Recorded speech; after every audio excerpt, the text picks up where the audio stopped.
The evening air in Savannah always tasted faintly of salt and jasmine, but on this particular Thursday it also carried the buzz of spot-lit curiosity.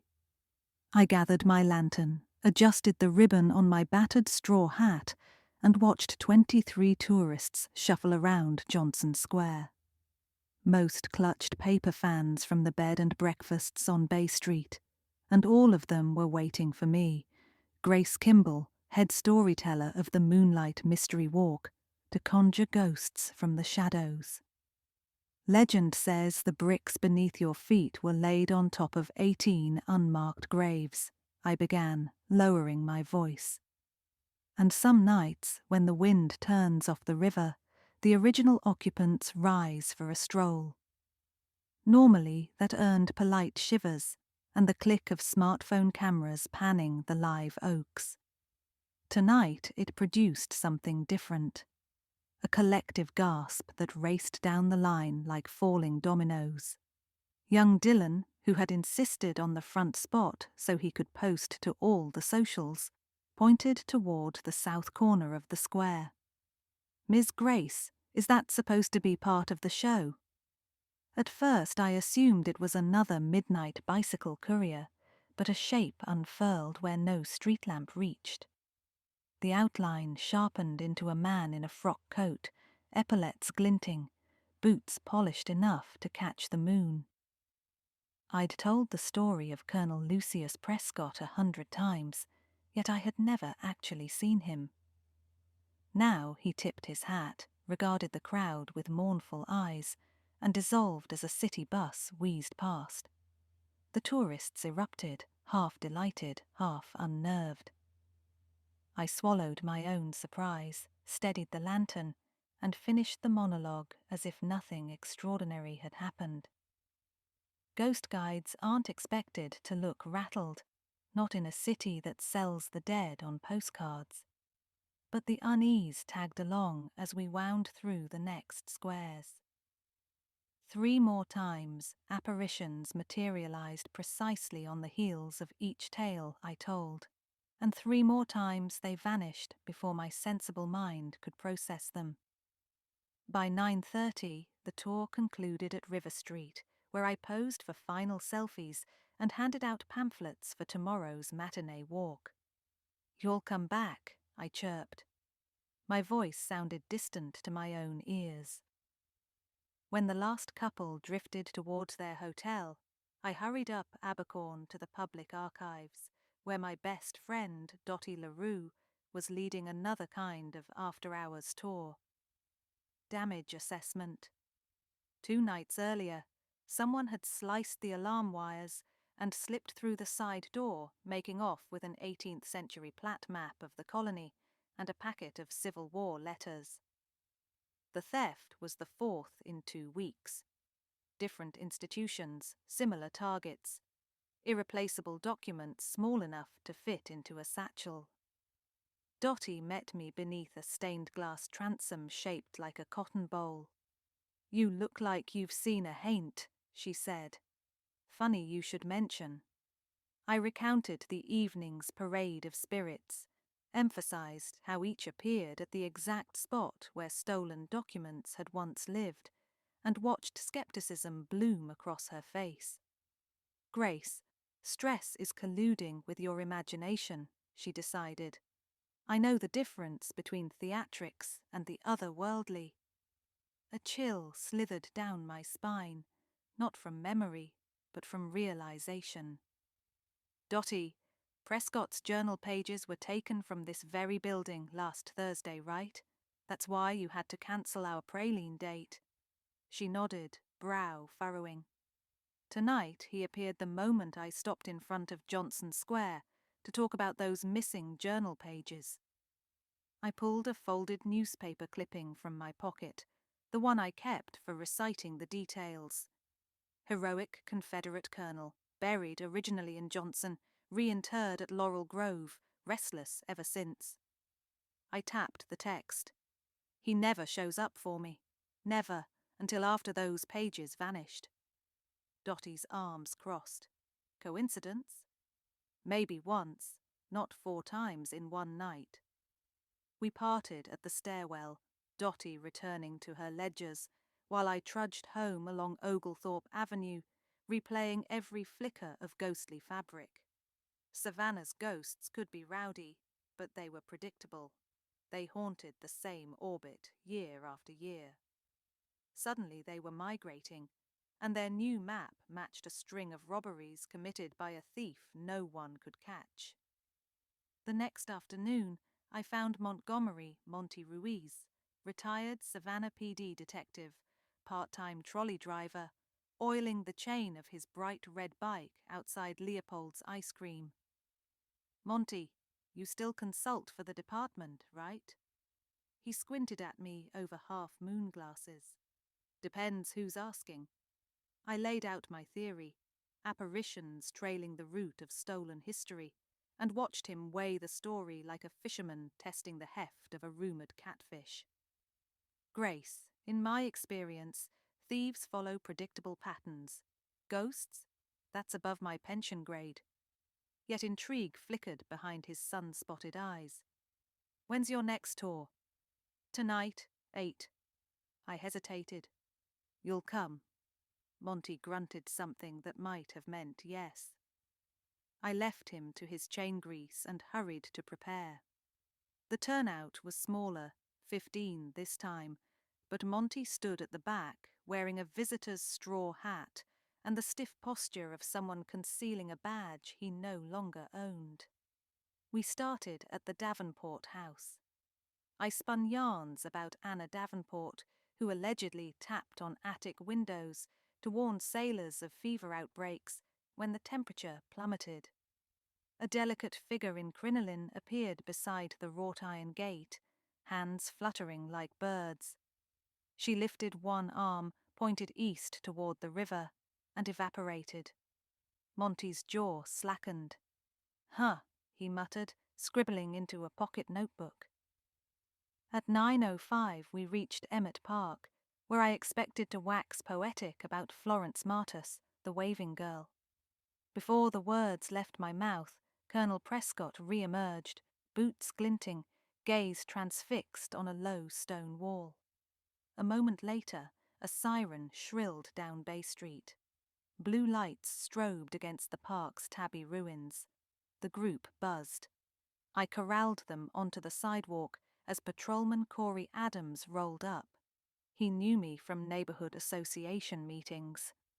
"Evening, Miss Kimball."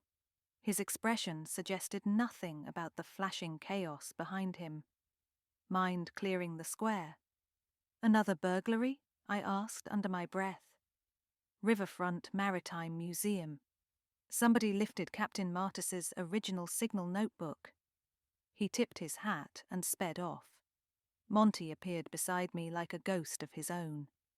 "Your spirits are keeping us on schedule," he said.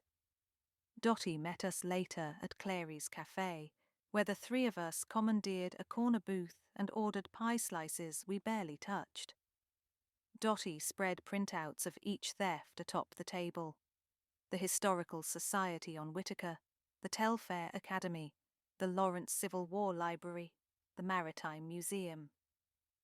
A red pen traced the simplest walking path connecting them. "It's your tour route, Grace," she murmured. I stared at the map, heart hammering. The line snaked through 6 squares I used every Tuesday, Thursday, and Saturday, nights when a dependable crowd offered cover for anyone wanting to slip through alleys unseen. If tourists focused on flickering phantoms, a thief could move with surgical precision. "But why the hauntings?" I whispered. Dotty tapped her pen. "Stage effects. Somebody could project holograms from a smartphone. Mini projectors exist. Fog machines fit in backpacks." Monty scratched his whiskers. "Or we have genuine restless dead who don't appreciate the relocation of their paperwork. Either way, we've got motive to catch the living culprit." My mind cartwheeled through every regular on the square. Fortune-tellers, buskers, rival guides. One name floated to the top like a marsh bubble: Everett Blackwood, new owner of Deep South Shadows Tours. He'd arrived from Charleston 6 months earlier, bragging about his previous gig acting in colonial reenactments. His charges undercut ours by $4, and he favored flashy tech, tiny speakers hidden in shrubbery, quick swap costumes, even a remote-controlled balloon shaped like a will-o'-the-wisp. He'd trailed my tours more than once, citing market research. Monty whistled when I mentioned him. Man with resources, knowledge of history, and reason to know your schedule. That's a start. We hatched a plan as simple as sweet tea. I would invite Everett to co-headline a special midnight dueling guide spectacular, claiming a high-paying bachelorette party demanded the best of both companies. Monty would alert Detective Perez, the department's new property crimes lead. Perez's officers would position inside the only nearby archive not yet hit, the Cathedral Library, which housed a priceless collection of indenture contracts due to be displayed next month. If our theory held, Everett would attempt his masterpiece while I spun ghost stories outside. Savannah was a city that thrived on performance. I prayed I could manage the biggest role of my life. Midnight shimmered like a half-spent candle as 32 ticket holders met us in Lafayette Square. Everett arrived dressed in a black frock coat, a top hat, and a waistcoat patterned with silver skulls. "Miss Kimball," he drawled, "shall we give them a night to remember?" I pasted on a smile. "Why, Mr. Blackwood? I insist." We took turns narrating. Everett's voice boomed from a battery-powered amplifier disguised as a Victorian doctor's bag. I watched him between stories, watched the restless dart of his eyes, the way his gloved fingers checked his pocket watch more often than any tourist checked a phone. When I launched into the tale of fleet-footed Sarah, Everett slipped to the rear of the group, fiddling with something by a gutter drain.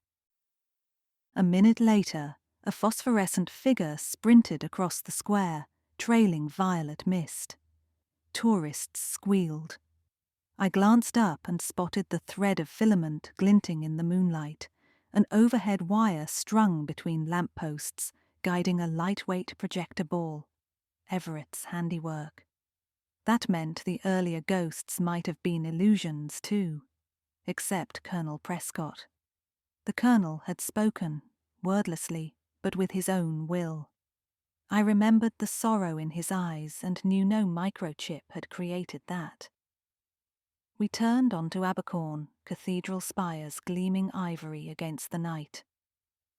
Everett announced a 5-minute at-ease break, instructing guests to refresh their drinks at the corner pub. He claimed he needed to collect a smoke effect from his van. I tailed him on silent feet. Instead of heading for the pub lot, Everett ducked between 2 camellia shrubs bordering the cathedral garden. I followed far enough to keep sight but not sound. My lantern stayed with the group. Moonlight would guide me. Everett produced a small key from his pocket, one that looked suspiciously like the master key stolen from the diocesan maintenance office 2 days ago. He slipped it into the side entrance of the library wing. I exhaled, then pulled my phone and texted Monty. "Bird in cage." Seconds later, a confirmation pinged. Officers in plain clothes were already staged inside. They'd take it from here. Still, curiosity tugged me to peek through the stained glass of a basement window. Inside, Everett used a penlight to scan cabinets. He lifted loose papers into a leather folio, moving with the practiced efficiency of someone who'd rehearsed. When he turned, a uniform stepped from the shadows and leveled handcuffs. Another officer retrieved the folio. I glimpsed old parchment, indenture contracts signed with ink that looked as wet as yesterday. My pulse thrummed with triumph and a sliver of sadness. Part of me had wanted the villain to be less obvious. The officers marched Everett outside to a patrol car idling near the curb. Tourists gawked. Detective Perez addressed the crowd with calm authority, explaining that thanks to community vigilance, a suspected serial thief was in custody. Cameras flashed. Someone cheered. The midnight thrill every guest craved had arrived in a form none would forget. While statements were taken, I wandered to the far end of the square, where a marble bench faced the fountain. There, under the veiled light of a street lamp, Colonel Prescott stood once more. His outline was softer this time, as if the arduous work that had tethered him here was done. He pressed a hand to his chest, bowed toward me, and faded completely. I felt rather than heard a whisper, "Thank you." The following week, Savannah's newspapers ran banner headlines, "Ghost Guide Helps Bag Archive Bandit," and my voicemail overflowed with interview requests. I gave none, preferring the sanctuary of my humble carriage house and the company of Dottie's fresh scones. Monty promised me Everett would face federal as well as state charges. Forged museum credentials had linked him to thefts as far north as Alexandria. But the best reward arrived by courier, a letter on thick cream stationery from the Georgia Historical Society, inviting me to speak at their autumn gala about the intersection of folklore and civic guardianship. They also gifted the Moonlight Mystery Walk a one-year pass to host tours inside their courtyard, an area previously off-limits. On my first evening using the new stop, I lingered after the tourists ambled off, enjoying the hush of Spanish moss above the arches. Footsteps rustled on the gravel. I turned and saw no one, yet felt a presence. Warmth, not chill. I lifted my lantern. "Colonel?" I asked softly. There was no apparition, only the faint scent of pipe smoke and the flutter of a night-blooming cereus opening along the fence. It was answer enough. I closed the gate and headed down Whitaker Street, history safely behind lock and key, stories waiting patiently ahead. The jasmine smelled sweeter than usual, or maybe I'd earned the right to notice. Savannah remained a city of whispers, but tonight, at least, most of them were content.